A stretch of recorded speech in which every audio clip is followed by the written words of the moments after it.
Hello, good morning. Welcome to the Jazz Department of Conservatorium Maastricht, where we will be holding our first set of master research presentations today.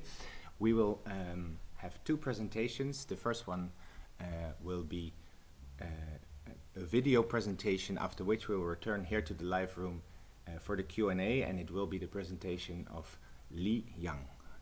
Thank you. Yeah, if you could. Good morning, everyone. My name is Li Yang, and thank you for coming to my master research presentation. Today, I will talk about my master research, the art of repetition, exploring motivic development through Gilad Hekselman's jazz guitar improvisation. Before I get into the next part, I would like to briefly introduce Gilad Hekselman to you. Gilad Hekselman is an Israeli-American jazz guitarist based in New York. Since moving to New York in 2004, he has quickly become one of the most influential guitarists in New York jazz scene. Over the years, he has performed and collaborated with many well-known musicians, including Chris Powder, Mark Turner, Ari Honig, and Aaron Parkhurst. Today, he is widely regarded as one of the leading voices in the contemporary jazz guitar. And of course, he's the man in this picture holding the guitar. As a jazz guitarist, I spent a lot of time practicing rhythm, bebop vocabulary, technique, and harmony. This kind of practicing has definitely helped me. My technique became more stable and I became more comfortable with different harmonic situations. But at the same time, I started to feel that something important was missing in my play, musicality. When I listen back to my own recordings, I often felt disappointed. Most of the notes, they were correct, but the music did not really touch me. I noticed that I was often using similar phrases, no matter what tune, tempo, or style I was playing. This made me question my own playing. I had practiced a lot of vocabulary, but I didn't know how to connect these materials into a clear music statements. It feels as if I had many words, but I didn't know how to make them into a meaningful sentence. At this point, I listened back to Gilad Hekselman's first album, S.R.V.A. Life. When I listened to it again, I was strongly attracted by the melodic quality and the logic of his solo. His improvisation doesn't sound like a collection of separate licks. Instead, one idea often leads naturally to the next, and the whole solo had a clear sense of direction. After listening more carefully, I noticed that motivic development plays an important role in his playing. Many of his phrases are built from small musical ideas. Because of this, his improvisation often have a strong sense of coherence. For this reason, I decided to choose Gilad Hekselman's improvisation as the main subject of my research. I wanted to understand how he developed motivic ideas in his solos, and how these strategies could help me improve my own improvisation practice. Based on this personal starting point, the main research question of this project gradually came out. How does Gilad Hekselman develop motivic ideas in his improvisations, and how can these strategies be applied to practice-based approaches for jazz guitar improvisation? To answer this main research question, I divided it into three sub-questions. First, what types of motifs appear in Gilad Hekselman's improvisations? Second, how does Gilad Hekselman develop motifs throughout his improvisations? Third, how can these strategies be translated into practice methods? To answer these research questions, I divided the methodology in three main stages, which are theory, analysis, and practice. The first stage is a theoretical framework. In this stage, I reviewed existing definitions of the term motif from Arnold Schoenberg, Brent Armbach, and the Berkeley Harmonic 2 textbook. Based on this reference, and also based on the specific context of jazz improvisation, I developed my own working definition of motif for this research. The second stage is musical analysis. In this stage, I transcribed and analyzed two examples I chose from his first album, Split Life, which are When Will the Blues Leave and I Should Care. And the last one I chose is his playing on Echo Heaven to You during his master class at the Birmingham Conservatory. The next stage is practice-based application. In this stage, I use the analytical findings from the last stage to develop my own practice method, the S.R.V.A. 4-step method. And I also compared this method with Guitarist's 3-steps method, which I will explain later in this video. And finally, I applied this method to my own practice, using Charlie Parker's Billie classical jazz blues as the practice material. So, what is a motif? In order to answer this question, I first reviewed several existing definitions of the term motif. These include Arnold Schoenberger's Fundamentals of Music Composition, Brent Armbach's Writing on Music Motifs, and the last one, Berkeley Harmonic 2 textbook. Although these sources come from different periods and different musical fields, but I still found that their definitions of motif are highly similar. To summarize them in a simple way, a motif can be understood as one or more small music fragments or shapes of melody and rhythm that appear in music, and they can be recognizable and memorable. And of course, I agree with these definitions, but when I looked at Gilad Hekselman's playing, I found something more interesting. In his solos, a motif is not always a very short idea. Sometimes it can become much longer, and it can also continue across different phrases. So, for me, Gilad expands the idea of the motif in two ways. First, how long a motif can be, and second, where and how often it appears in the solos. Here is an example.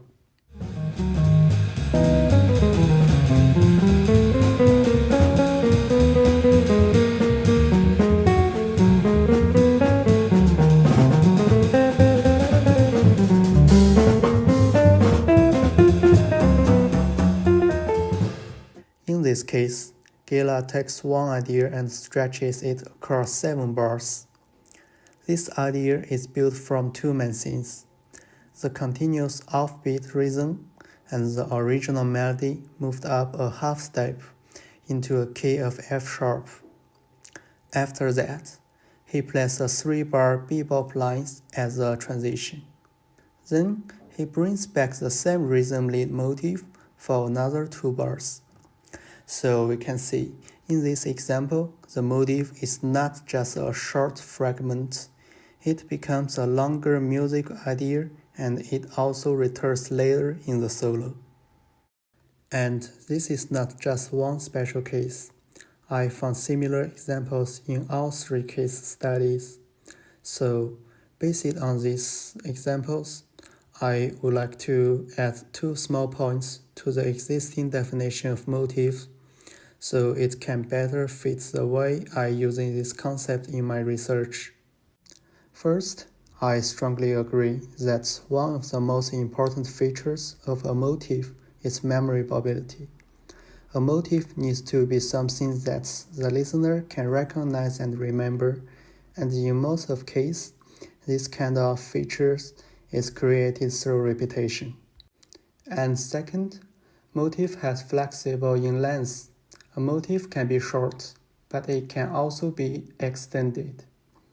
And last one, motif also has flexible in placement. A motif can reappear in different parts of the form or solos. After defining what a motif means in this research, the next stage is to explain how I analyze Gilad Hekselman's improvisations.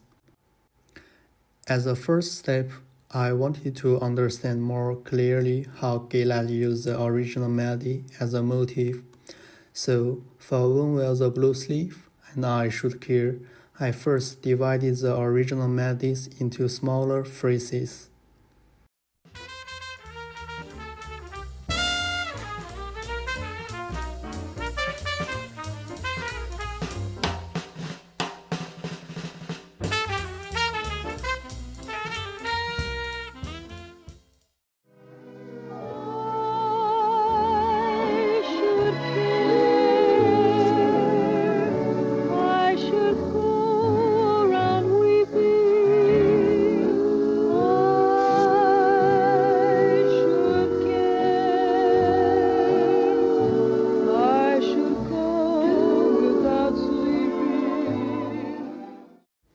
In the second step, I marked the motifs with different colors.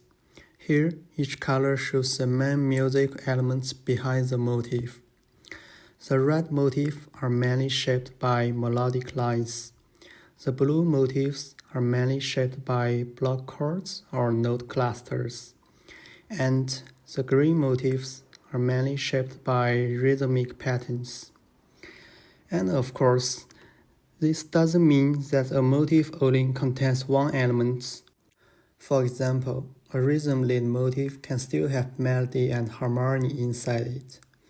But in each case, I tried to identify which elements is the most important or which elements makes a motif recognizable. Here you can see my analysis process.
After this detailed analysis, now it's a time to answer the first sub-question.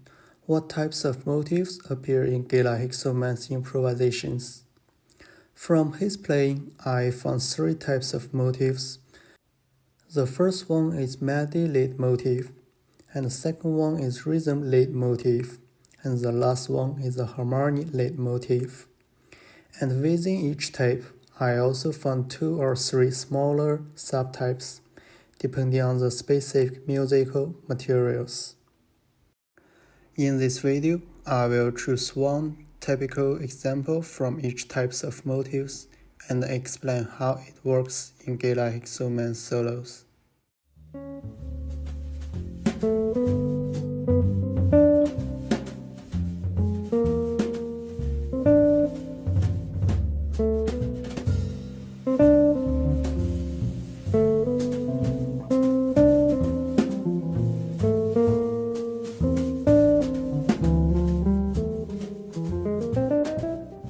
The first melody lead motif example is taken from the beginning of I Should Care.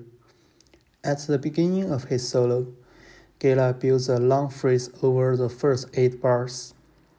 In this phrase, the main material comes from the end of original melody. What is interesting here is that he doesn't simply repeat the melody. Instead, he keeps the basic quarter and rhythmic shape of the original melody, but he changes some notes to fit the harmony and makes some polyphonic texture.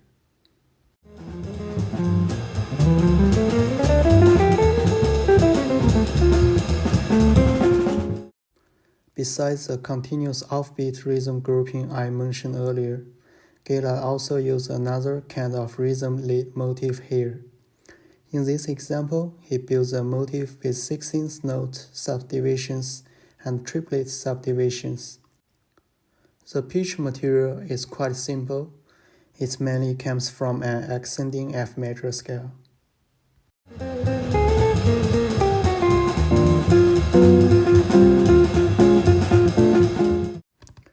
This example can be seen as a very distinctive harmony lead motif. At the same time, it also has a strong feeling of rhythmic displacement. Here, Gilad used ascending triads as the main source of the motif. But by shifting the rhythm, he also creates a stronger sense of upward tension. After talking about the motif types that appear in Gilad Hekselman's improvisation, I would like to emphasize one point again here. These three types should not be understood as a fixed boundaries. In real music context, one motif often contains more than one music element. For example, a melody lead motif still needs rhythm. A rhythm lead motif often also contains melodic or harmonic material, and the harmonic lead motif can sometimes come from the melodic idea.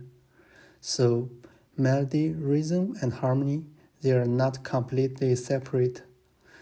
They often working together. Next, I'm gonna move to another special case. It could happen to you. In this masterclass, Gilad directly demonstrates how to build an improvisation from the original melody. Say fifth chorus.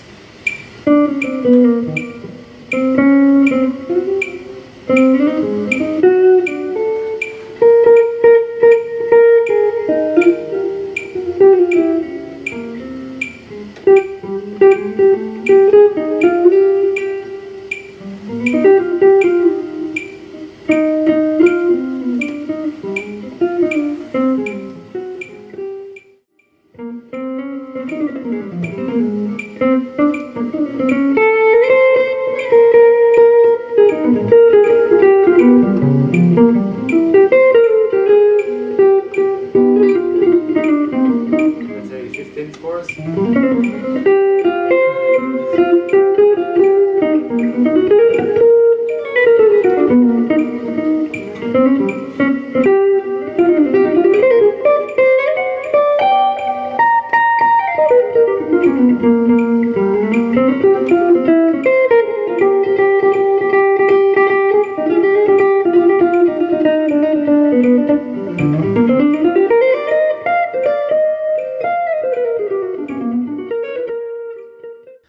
Different from the previous two examples, in this solo, Gilad doesn't use the melody only as a small motif starting point. Instead of that, he used the original melody as a basic framework for the whole improvisation. In other words, the melody becomes the main source behind the solo. Based on this framework, he develops the improvisation through the different techniques, such as ornamentation, intervallic change, fragmentation, and rhythmic variation. So here, the melody is not just quoted once or twice. It is consistently repeated and transformed throughout the solo. In this video, I marked all of notes from the original melody in red. After roughly quantification, we can see a clear tendency. As the emotional identity grows, he uses fewer and fewer direct references to the melody. At the same time, these references are gradually replaced by denser lines with more notes. And one more thing worth to notice that is the relationship between the melodic reference and harmonic tension. In this example, he often brings back to the original melody when the harmonic feels more relaxed, for example, over the E-flat major and A-flat major. But when the harmony had more tension, especially over the dominant chords, he often liked to use in more complicated lines. After a deeper analysis, I summarized Gilad Hekselman's motivic development methods into 12 main techniques. And this is also my answer to the sub-question 2. So, here he used transposition, rhythmic variation, rhythmic displacement, fragmentation, augmentation, retrograde, sequence, intervallic change, ornamentation, extension, reharmonization, and polyphony. Now I will move to a more practical part. To answer this question, I started from my own practice experience. At the same time, I also reflected on the process of this research. Based on these two parts, I created my own method for practicing motivic development. This method is called S.R.V.A, 4-step method. It means selection, repetition, variation, and the last step, absorb. Before moving into the practice demonstration, I would like to briefly compare classifies method with my own method. Classifies method, imitation, assimilation, and innovation, is a very influential theory in jazz education. The basic idea is that a student first imitates the master and absorbs the language, and finally develops something personal from it. So, my S.R.V. 4-step method follows a similar direction from learning existing material to developing a personal voice. But it focuses more specifically on how to work with one small music motif. In this sense, S.R.V.A. can be seen as a supplement to classifies method. It turns his general idea into a more detailed framework for practicing motivic development. The first step is the selection, so I choose the 3 small phrases from the Billie response. First phrase, second phrase, the last phrase. This example shows my first practice session. This session is repetition practice based on phrase 1.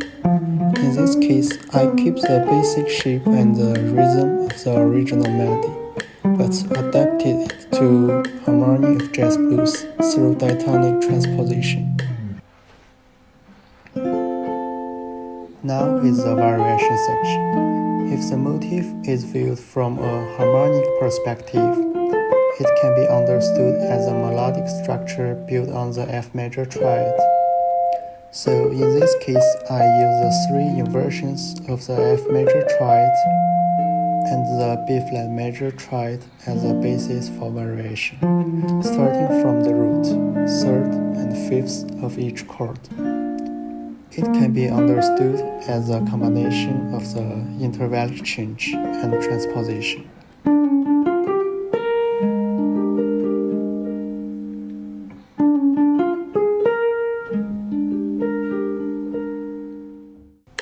For this case, I want to give this motif more stronger harmonic texture. So I did a little bit reharmonization for each single note, while always keeping the melody note at the top.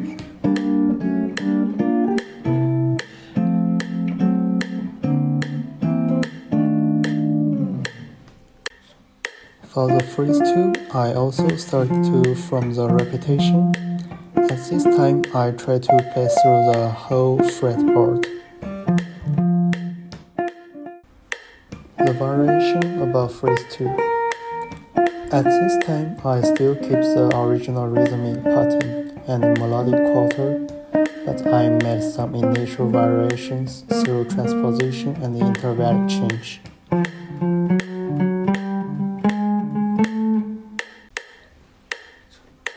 I want motif to which sounds more like real music, not just like mechanic repetition. So I add some chords on the first beat of the phrase, and then extended the line after the motif.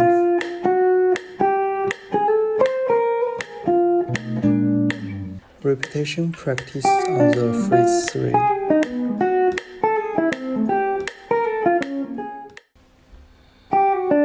Phrase 3 as a harmonic lead motif. I want exploring the possibilities as many as I can, especially on the dominant chord.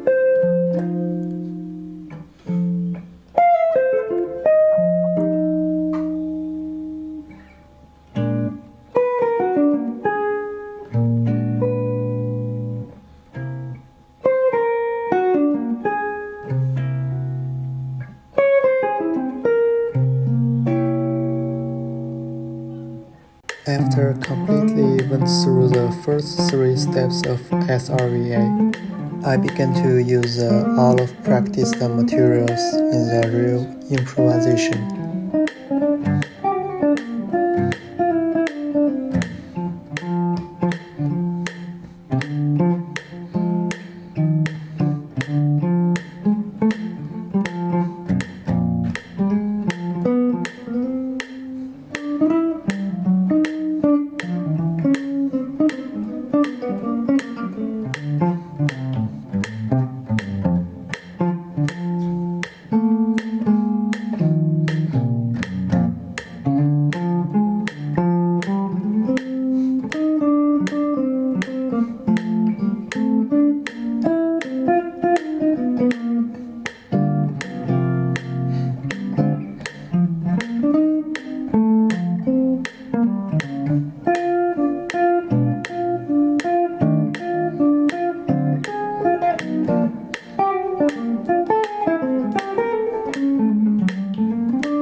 This research gave me 3 important outcomes. First, I created my own systematic practice method. In my future study, this method will work as both a practicing reference and a model for the developing new music materials. Second, this research really helped me understand my own language more deeply. Through the practicing, recording, and listening back, I became more aware of my own sound, and most importantly, I began to accept my own sound more honestly. In the end, this research really helped me build a stronger connection between analysis to practical sense. At first, this method is not perfectly. It has a lot of limitations, like limitation on the different instruments, and also has limitation on the subject I choose. And this research mainly focused on the motivic development in jazz improvisation. So in the future, I would like to explore how motivic thinking can also be used in composition area. Thanks for the listening.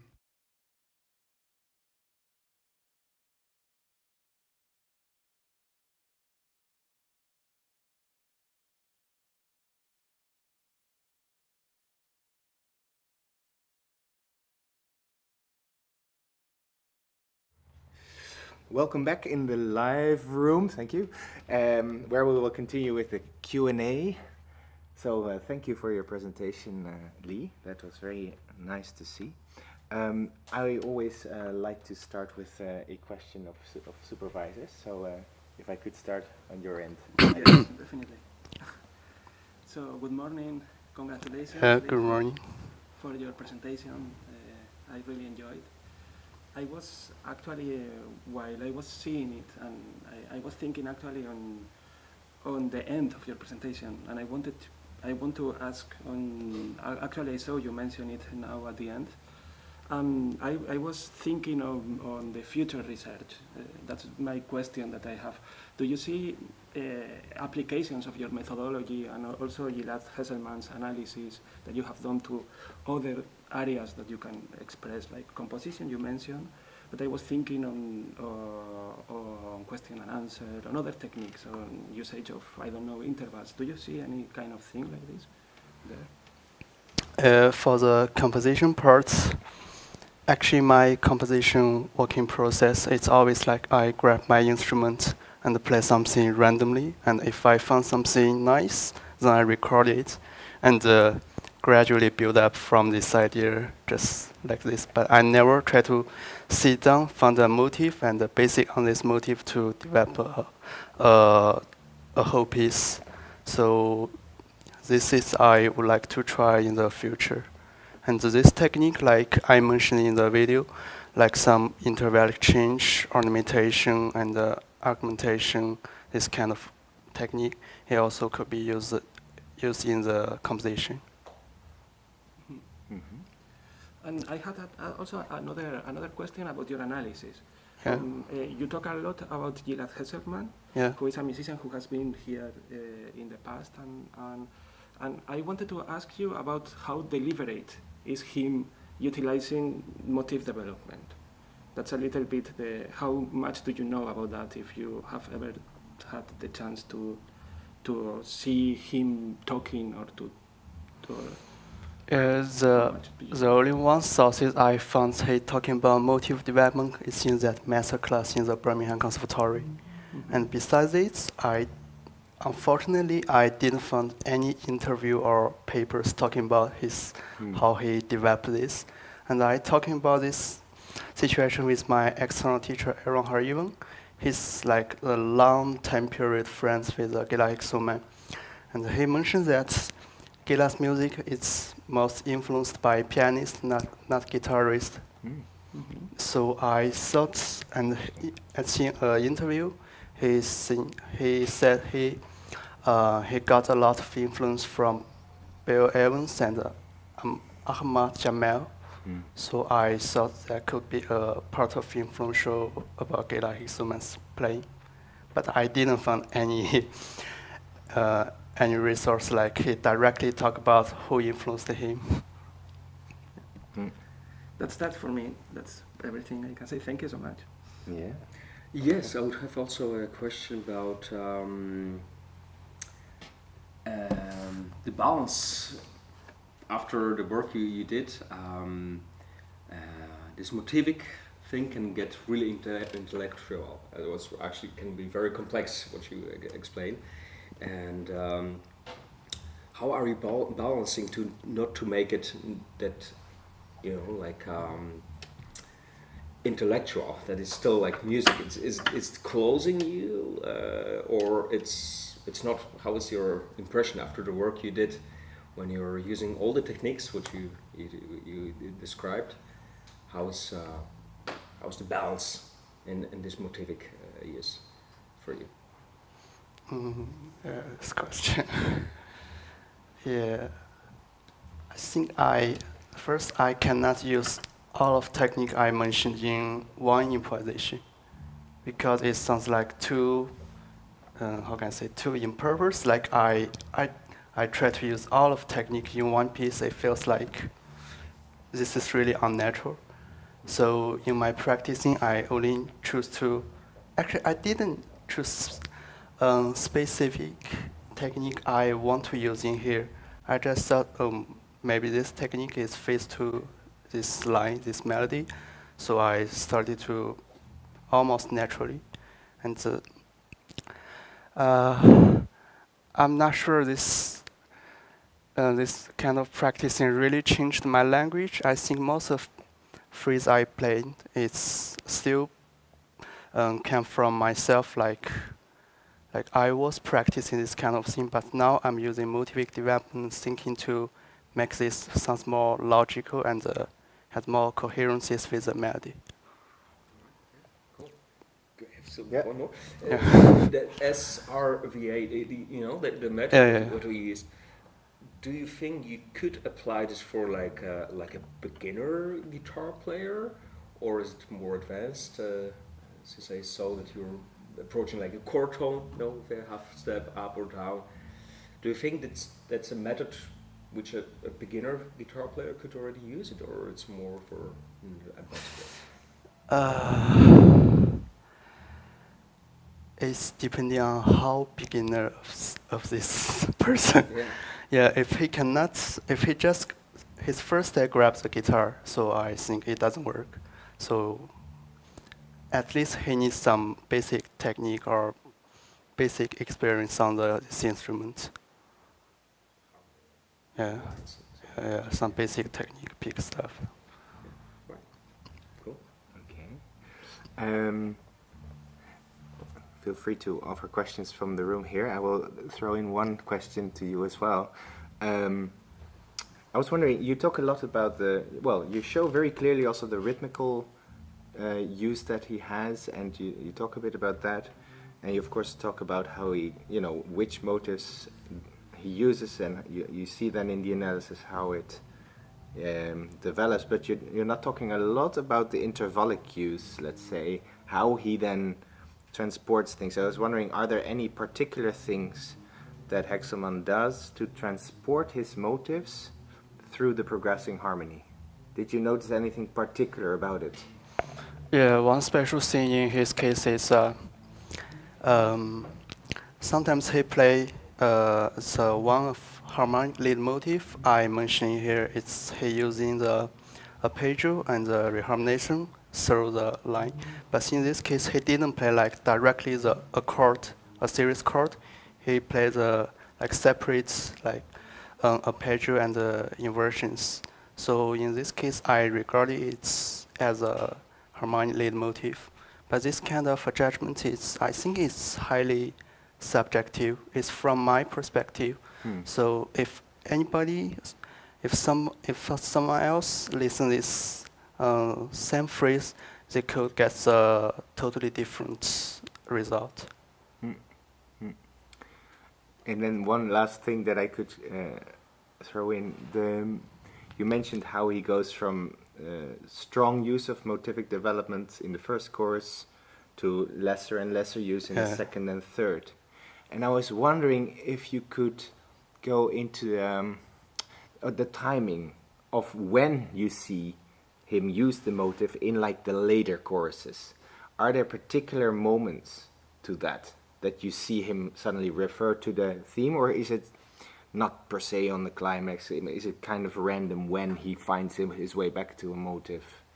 Can you elaborate on this? Yeah, I do think about this, but I think he did this is not in purpose. I think it's in randomly, but it's very naturally from the emotion and from the emotion he built up. Like in the first course, he usually using, it sounds basically like the variation about melody. He didn't play too much lines. But in the second course and third course, the emotion is gradually become higher and higher, and he played like more complicated line, like from the 8th notes to the 16th notes, more and more triplet lines. So for me, it's like randomly.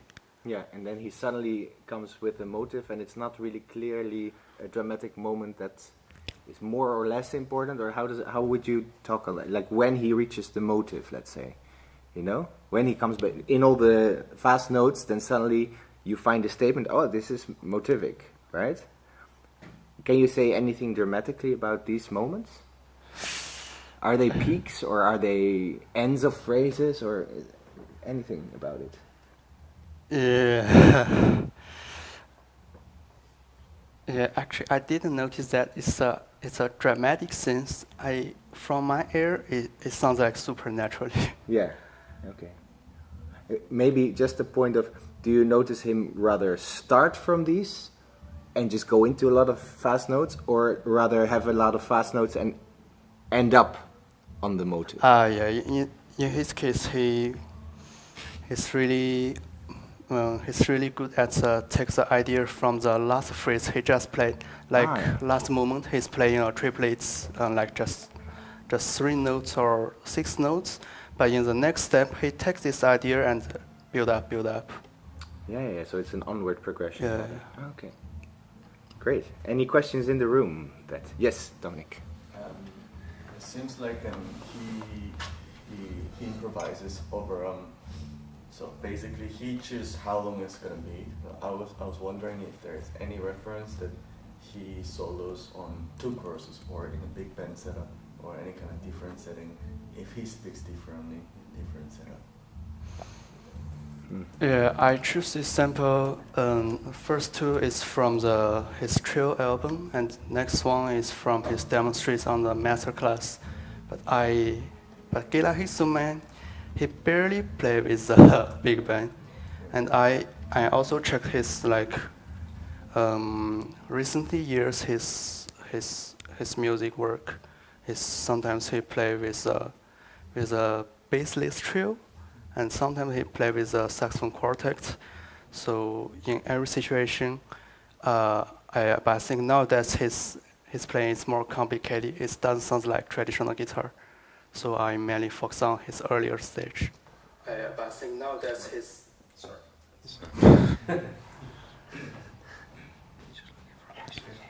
how did this change your approach to soloing, and are there moments where you think to not do motivic development? Is that like a core thing of your improvisation now, or something everyone has to do, or is this more when you have moments where you want to use it and moments where you specifically don't want to use it? Yeah, that's a good question. Actually, when I real playing, I try to didn't think about anything. This motive development, I hope they can influence me in the subconsciously, because in the real music sense, I cannot think about what I'm gonna play in the next phrase. I cannot think about this. But now I try to have more connection with the theme. In this level, he did change me. He changed me in something. Dominic, once more. It's an extension question from Greg and Tom, and it seems like it could be easily just stay in the academia, like just all the motivic exercises and stuff.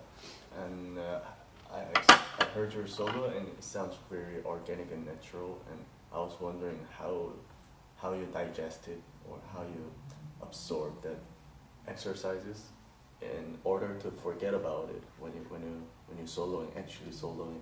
So I was wondering the gap. How did you manage it?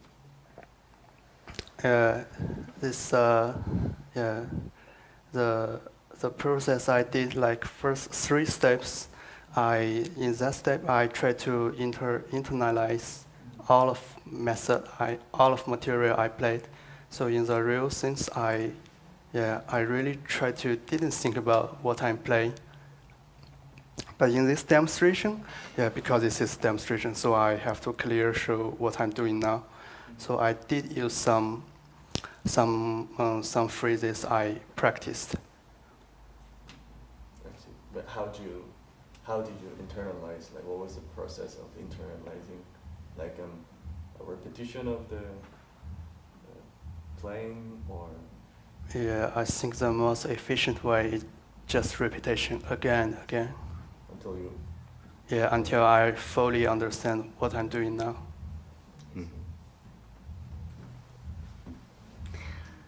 Great, I see no more questions. That means that you've answered it all, Lee. Thank you so much. Thank you. Okay. So the jury will go into a deliberation for a moment, and we will come back for feedback. And at 1 o'clock, we will present the second presentation today, which is Leo Mao's presentation, or Junteng Mao's presentation. Be back for that. Thank you.